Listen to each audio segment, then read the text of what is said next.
কোন পথে ভারত বাংলাদেশ সম্পর্ক, এই বিষয়টা নিয়ে আমরা কথা বলবো।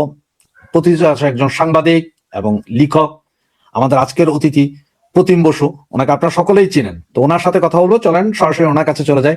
নমস্কার দাদা, আপনি কেমন আছেন? নমস্কার দাদা, আপনি অনেক কষ্ট করে আমাকে সময় দেওয়ার জন্য আপনাকে ধন্যবাদ। খুবই ব্যস্ত মানুষ আপনি।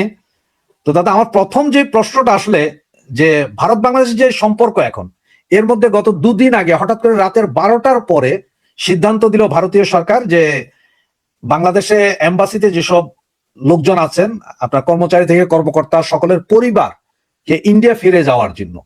তো এই সিদ্ধান্তটা হঠাৎ করে এই রাতে কেনই বা আপনার দিনের বেলা না বা পরদিন দিল না, এই বিষয়টা একটু বুঝতে চাচ্ছি। এটা রাতে কেন, মানে যখন এই ধরনের ডিসিশন যে হয় সেগুলো সিকিউরিটি ইনপুটস থাকে, এবং সিকিউরিটি ইনপুটস এর যে ডিপেন্ডিং অন ইটস ইম্পর্টেন্স, এবং এই ধরনের রিকল একটা দেশ থেকে, তার মানে এটা প্রাইম মিনিস্টার অব্দি ইনভলভ থাকে সবাই। কেমন সবাই বলতে এটা কিন্তু খুব উচ্চ স্তরে হয়, যেখানে সাধারণ দের হাত নেই। Of course NSA Mr. Doval will be involved, and the foreign minister and the prime minister এরা ইনভলভ হবে। তো ফলে নিঃসন্দেহে বাংলাদেশের মতো একটা দেশ থেকে রিকল করা হচ্ছে ফ্যামিলিজকে, তাকে নন ফ্যামিলি ডেজিগনেট করা হচ্ছে, তার পেছনে একটা বড় রকমের হোমওয়ার্ক বলুন, ইনফরমেশন বলুন, পুরো জিনিসটার প্রপার অ্যাসেসমেন্ট বলুন, সেগুলো নিঃসন্দেহে হয়েছে। আমরা তো এখান থেকে বসে কিছু বুঝতে পারবো না। এই ধরনের ডিসিশনের পেছনে অনেক রকমের চিন্তা থাকবে, অনেক আলোচনা থাকবে। এটা কোনো খেলার বিষয় নয় যে আপনি হঠাৎ একটা দেশ থেকে রাত্রি বললেন এবং পরের দিন দুপুরের মধ্যে বিকালের মধ্যে সমস্ত ফ্যামিলিকে উড়িয়ে নিয়ে আসা হয়েছে প্লেন পাঠিয়ে। কেমন, তো এটা কোনো খেলার বিষয় নয়। আর তারই সঙ্গে হচ্ছে যে সরি, একটু বোধহয় আওয়াজ হচ্ছে। তো এরই সঙ্গে হচ্ছে যে আপনার এখানে আপনি জানেন যে সেই মুহূর্তে আমেরিকান একজন সিকিউরিটির বড় কর্তা ভারতবর্ষে ছিলেন, এবং বাংলাদেশে যে British high commissioner, deputy high commissioner Sarah Cook, তিনি ভারতবর্ষে ছিলেন। এবং সেখানেও কিছু বিষয় হয়েছে। তো এগুলো খুবই খুবই বড় স্তরের ব্যাপার। সব মিলিয়ে ভারত সিকিউরিটি রেড অ্যালার্ট দিয়েছে বাংলাদেশকে নিয়ে। এটা হচ্ছে প্রাথমিকভাবে এই জিনিসটাকে এভাবেই নিতে হবে যে বাংলাদেশে একটা পরিস্থিতি হতো বা হতে যাচ্ছে, যেখানে ল অ্যান্ড অর্ডার অলরেডি প্রচন্ড খারাপ, তার উপর আরো সাংঘাতিকভাবে ডেটোরিয়েট করবে, এবং বড় ধরনের কোনো অ্যাটেম্পট ইন্ডিয়ার কাছে ইনফরমেশন ছিল, তার বেসিসে করা হয়েছে। না, যেমন দাদা, বাংলাদেশের রাজনৈতিক পরিস্থিতি বা সামাজিক পরিস্থিতি প্রচন্ড খারাপ, এটা আমরা সকলেই জানি, সারা পৃথিবীর মানুষই জানে। আমি ব্যক্তিগতভাবে নিজেও বিভিন্ন কন্টেন্টে বলেছিলাম যে আমার কাছে যে নিউজ ছিল যে ভারতীয় বিভিন্ন লোকজনের উপর আক্রমণ করা হতে পারে বাংলাদেশে, কারণ বাংলাদেশে হাই লেভেলে গার্মেন্টস ফ্যাক্টরিগুলোতে হাই লেভেলে সিইও পদে কিন্তু ভারতীয়রা কাজ করে। সেটার কারণ আছে। তার কারণ হচ্ছে যে আমার কাছে যেটা মনে হয় ব্যক্তিগতভাবে, যেহেতু আমি ইউরোপে থাকি, আমি অবস্থানগুলো অনেকগুলো জানি, যে একটা জিনিস হচ্ছে ইংলিশে কথা বলা বা ইংলিশে একটা চিঠি লেখা, ইমেল করা, এগুলো ভারতের কেরালা রাজ্যের যারা আছেন প্রচন্ড শিক্ষিত, ওনারাই করেন এবং বাংলাদেশও করেন। এটা আমরা সবাই জানতাম যে হবে। কিন্তু আমার আসলে সকলের যে প্রশ্নটা, সেটা হচ্ছে গত পরশুদিন রাতের 12টায়, মানে এটা সন্ধ্যায় বলতে পারতো বা গতকাল সকালবেলাও আসতে পারে। এটা ডিপেন্ড করছে আপনার কাছে কখন ফ্ল্যাগ হয়েছে ইনফরমেশনটা, এবং এই ইনফরমেশনটা কত আর্জেন্ট, তার উপর ডিটারমিন হয়। কেউ নাটক করতে যায়নি ওখানে, যে রাত্রির বেলা একটা ইস্যু করব, সকালবেলা নিয়ে আসবো, এই ধরনের নাটক ভারতবর্ষের এস্টাবলিশমেন্ট করে না।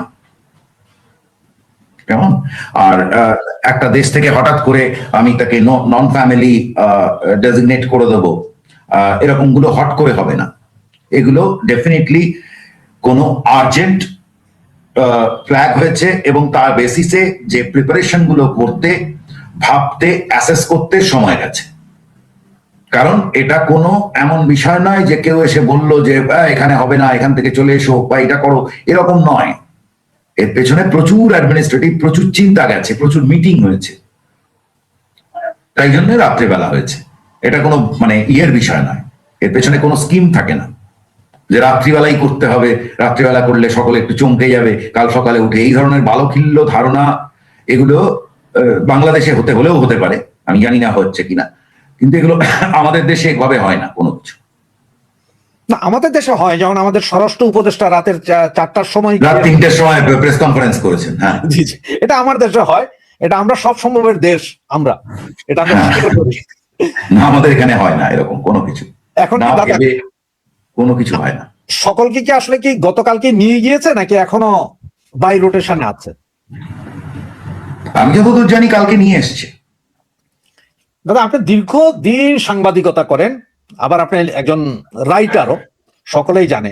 আসলে এই অবস্থানটাকে আপনি কিভাবে ব্যাখ্যা করবেন? এই যে এই মুহূর্তের যে পরিস্থিতিটা, যে কূটনীতিক পরিবার তুলে নিয়ে গেল, এরপরে আপনার এম্বাসিগুলোতে এর আগে আক্রমণ হয়েছিল বিভিন্ন সময় আমার দেশে, আসলে পরিস্থিতিটা কোন দিকে যাচ্ছে, সম্পর্কটা? বাংলাদেশের পরিস্থিতি না ভারত বাংলাদেশ সম্পর্ক? কোন ভারত বাংলাদেশ সম্পর্ক এবং বাংলাদেশের পরিস্থিতি, আমরা দুটোই একটু জানতে চাচ্ছি। হ্যাঁ, কারণ বাংলাদেশের পরিস্থিতির সঙ্গে ভারত বাংলাদেশ সম্পর্কটা জোড়া। কেমন? তাতে বাংলাদেশে আমার মনে হয় যে ফার্স্ট ইনিংসের খেলাটা শেষ হলো। এর অনেকগুলো ইনিংস হবে।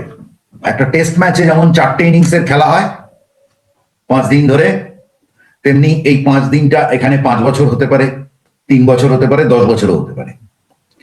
তো কিন্তু কোনো ক্রমেই খুব সামনেই শেষ হয়ে যাবে এমন নয়। তো এই খেলাটা ফার্স্ট ইনিংসটা শেষ হচ্ছে, যেখানে একটা নির্বাচন, তথাকথিত নির্বাচন হচ্ছে, এবং তার সঙ্গে যেটা সব থেকে জটিল সেটা হচ্ছে একটা গণভোট হচ্ছে। এবং এই গণভোটটাকে ব্যবহার করে যারা এখন ক্ষমতায় আছে তারাই ক্ষমতাটাকে ধরে রাখার চেষ্টা করবে। আবার উল্টো দিকে একটা দল ভাবছে যে তারা কোনো জিতে যাবে, জিতে গেলে পরে তারপরে তারা নিজেদের মতো কাজ করবে। কিন্তু এই দুটো ঘটনাই এভাবে ঘটবে না। বাংলাদেশে এরকম ভাবে হঠাৎ করে কোনো ঘটনা ঘটিয়ে দিলাম, আমরা গণভোট করে নিলাম, 50% লোককে আমরা ইলেকশনে ডাকিনি, তাদেরকে তাদের পলিটিক্যাল চয়েস দেইনি, এবং তার উপর আমরা একটা বানিয়ে নিলাম, বানিয়ে নিয়ে ঠিক করে নিলাম এই রকমের কনস্টিটিউশন হবে, আমরা এইভাবে ইসলামিক কান্ট্রি হব, ওইভাবে অমুক হব। এগুলো এইভাবে হবে না। এবং এই হওয়া না হওয়াটা দুভাবে হবে। বাংলাদেশের ভেতর রেজিস্ট্যান্স হবে। কেমন? কারণ এই 1.5 বছরে সবাই যে খুব আনন্দে ছিল তা তো নয়, তাই না? তাই জন্যে রেজিস্ট্যান্স হবে। আবার একদল লোক তারা বন্দুক, লাঠি সোটা রেডি করে বসে রয়েছে। লুটের যে 1,500 অস্ত্র অফিসিয়ালি, সেই 1,500 অস্ত্র নেই, আর স্বরাষ্ট্রমন্ত্রী বলছেন যে সেগুলো ভোটে ব্যবহার হবে না। এখন যে কেউ, আমি এটা আগেও বলেছি যে তাহলে তো কেউ মনে করতেই পারে যে স্বরাষ্ট্রমন্ত্রী ওনাদের চেনেন, যাদের কাছে অস্ত্র আছে, তা না হলে জানলেন কি করে যে ব্যবহার হবে না? মানে কোন জাদু বলে এটা হলো? আর যদি জানেন তাহলে অস্ত্রগুলো রিকভার করলেন না কেন? 1.5 বছরে আপনারা অস্ত্র রিকভার করতে পারেননি কেন?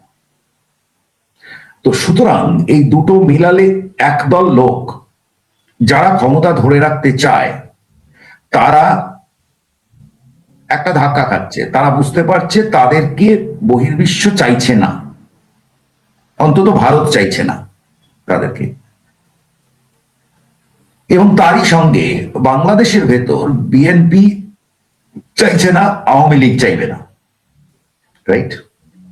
আপনি ব্যান করে কাউকে বাইরে রাখতে পারেন, কিন্তু ব্যান তালি তো সে বাইরে হয়ে গেল না, সে তো আছে ওর ভেতরে। জাতীয় পার্টি চাইছে না। রাইট? তাহলে এই যে ফোর্স গুলো চাইছে না, এতক্ষণ জানা ছিল। আপনি যদি দেখেন ভাষার ব্যবহার, যে ডাকসুর কিছু হয়েছে, সাদিক বা এরকম কিছু নাম, সাদিক কায়েম, রাইট। তো আমি আজকেই একটা ক্লিপ দেখলাম যেখানে বলছে যে ওদেরকে যেখানে পাবে সেখানে কোট আনকোট ধুলাই করেন। জি আওয়ামী লীগ জাতীয় পার্টি পেলেই ধুলাই করেন ওদেরকে, ওদেরকে রেখে ভোট করা যাবে না। এখন এটাকে একটু বড় করে দেখলে যেটা হবে সেটা হচ্ছে যে যাদের কাছে পাওয়ার আছে তারাই অস্ত্র নিয়ে রেডি আছে। তারা গত 1.5 বছর বা 1 বছর যাই হোক, তারা একটা ভদ্র ফেস রাখার চেষ্টা করছিল, কেমন? জি তারা এবার আর ভদ্র ফেস রাখতে পারবে না, কারণ কনফ্লিক্টটা ঘরে ঢুকে পড়েছে এবারে। কারণ বিএনপি নির্বাচন জিতছে নিশ্চয়ই জামাতের কথা শুনে চলার জন্য নয়। যদি নির্বাচন জেতে, আর যদি না জেতে তাহলে তো আরো ভয়ঙ্কর হলো। তো বিএনপি তারেক রহমান যদি ধরা যাক জিতেছে, তারেক রহমান প্রধানমন্ত্রী হয়েছে, তাহলে কি তারেক রহমান সব কাজ ইউনূস যা চাইবে তাই করবে? তাহলে তারেক রহমানের প্রধানমন্ত্রী হয়ে কি দরকার? ওখানে একটা চাপরাশিকে বসিয়ে দিলেই হতো, তাই না? তো এই যে কনফ্লিক্টটা সিস্টেমের ভেতর আছে, এতে একটা দল যারা ক্ষমতাটাকে রাখতে চায়, আমি যদি সোজা করে বলি ইসলামিস্টরা ক্ষমতা রাখতে চায়, তারা অস্ত্রের ব্যবহারটা করেনি সেভাবে গত 1-1.5 বছর। কারণ তারা একটা মুখোশ পড়েছিল, ভয় দেখিয়েছে কিন্তু বেশি করেনি। তারা যখনই কন্ট্রাডিকশন ফেস করবে, যখনই মানে চ্যালেঞ্জ ফেস করবে, তারা রেডি অ্যাটাক করার জন্য। এবং এই পরিস্থিতিটা আমার ধারণা বাংলাদেশে একটা রক্ত গঙ্গা দিকে এগোচ্ছে। এই যেটা বললাম যে ফার্স্ট ইনিংস শেষ হলো, সেকেন্ড ইনিংসে বাংলাদেশে কাটাকাটিটা শুরু হবে। কেমন? এই কাটাকাটির পর আরো ইনিংস হবে, কারণ বাংলাদেশে কাটাকাটি অব্দি হবে, কিন্তু এর যে লাগামগুলো আছে, লাগামগুলো সব বাইরে আছে, বাংলাদেশের বাইরে। কেমন? তো টান পড়বে। এবং একটা কারণে ভারত, আপনি বলছিলেন সরিয়ে আনা, কেন ভারত সরিয়ে এনেছে? একটা কারণ হচ্ছে গত 1.5 বছর ধরে বারবার, বিশেষত গত 7-8 মাস ধরে বারবার ধরে চাইছিল যে ভারত কিছু একটা করুক, একটা আক্রমণ করে দিক, আমাদের করে দিলেই আমরা পেরে যাই। এখন যদি এই বাজারে একটা কাণ্ড ঘটিয়ে দিত, কাণ্ডটা ঘটিয়ে দিলে আমাদের আক্রমণ না করে আর উপায় থাকতো না। সুতরাং আমি প্রিকশনারি স্টেপ নিলাম, আমি ওই সিচুয়েশনটাকে অ্যাভয়েড করছি যতটা পারছি। তো এবার যদি ধরুন ওরা এসে একেবারে আমার কোনো ডিপ্লোম্যাটকেই মেরে ফেলে, তখন আরেকভাবে ভাবা হবে, আবার ভাবতে হবে।